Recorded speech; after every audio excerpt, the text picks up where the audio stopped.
संस्कार हैं उनमें से एक अत्यधिक महत्वपूर्ण संस्कार है मुंडन संस्कार। मुंडन के माध्यम से हम ये जो जीव हमारे परिवार में आया है, कई योनियों को पार करता हुआ आया है, तो उसके पुराने सारे संस्कारों को नष्ट करके अपनी पारिवारिक परंपरा के श्रेष्ठ गुणों को स्थापित करने के लिए जो संस्कार किया जाता है उसका नाम मुंडन संस्कार है। अब आइए सर बहुत संक्षेप में हम इनके जो उपक्रम होते हैं उन पर जाते हैं।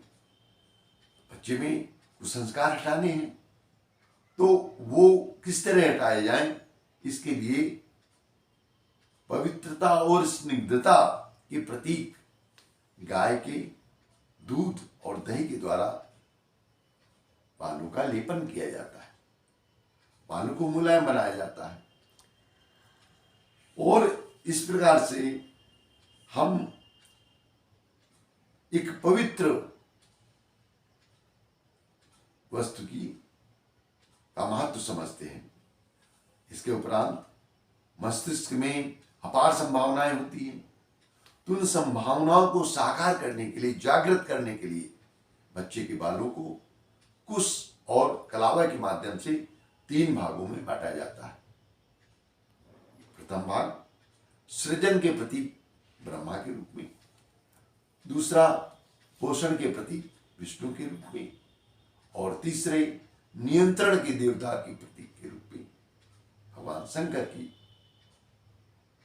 प्रतीक के रूप में इनकी स्थापना की जाती है। और इसके उपरांत छुरा और कैंची का पूजन किया जाता है, जो इस बात का प्रतीक है कि हमारे संसाधन भी सदैव पवित्र होने चाहिए, पूज्य होने चाहिए। ऐसा नहीं कि हम प्रगति के लिए कोई भी साधन अपना लें, तो उनका पूजन किया जाता है। अब उसके उपरांत सर्वप्रथम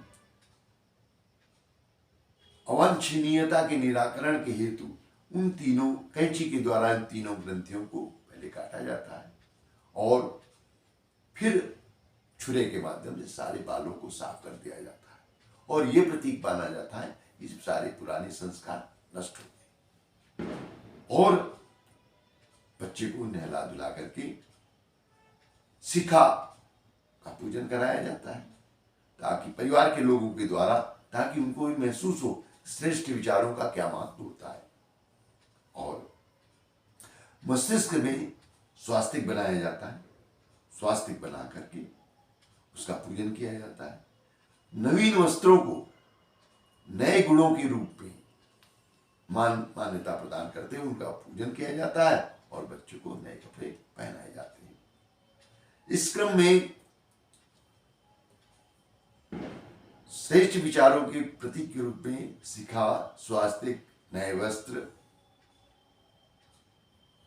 के द्वारा ये परिवारजनों को ये संदेश दिया जाता है कि अब आप लोगों का दायित्व है कि पुराने संस्कार तो हट गए, अब नए अच्छे संस्कारों की इसमें स्थापना कीजिए। ऐसा परिवेश, ऐसा वातावरण अपने घर का बनाइए।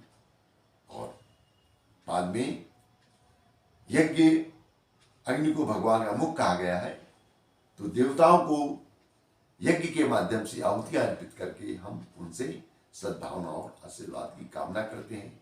और समस्त गायत्री परिवार के परिजन बच्चे के ऊपर पुष्प वर्षा करके, माला पहना करके उसके मंगलमय, उज्ज्वल, चिरंजीवी और यशस्वी जीवन की कामना करते हैं। ये वक्तव्य तो हम गायत्री शक्तिपीठ H2 की दुबई नगर की ओर से दे रहे हैं, किंतु आप कहीं भी अपने बच्चे का संस्कार कराना चाहें तो ये न सोचें कि बड़ा तामझाम है, बड़ा खर्चा होगा, ऐसी बात कतई नहीं। आप गूगल में जाइए, गायत्री परिवार टाइप कीजिए, आपको स्थानीय पता मिल जाएगा, वहाँ संपर्क कीजिए।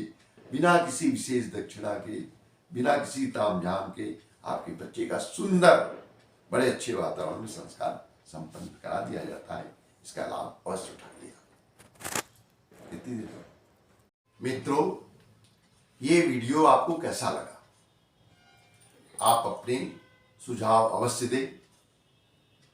इसके लिए कमेंट में जरूर कुछ ना कुछ लिखें और इसके साथ ही प्रोत्साहन के लिए हमारे चैनल को सब्सक्राइब करें, लाइक करें, ताकि आगे भी आपकी अभिरुचि के अनुरूप वीडियो बनाए जा सके।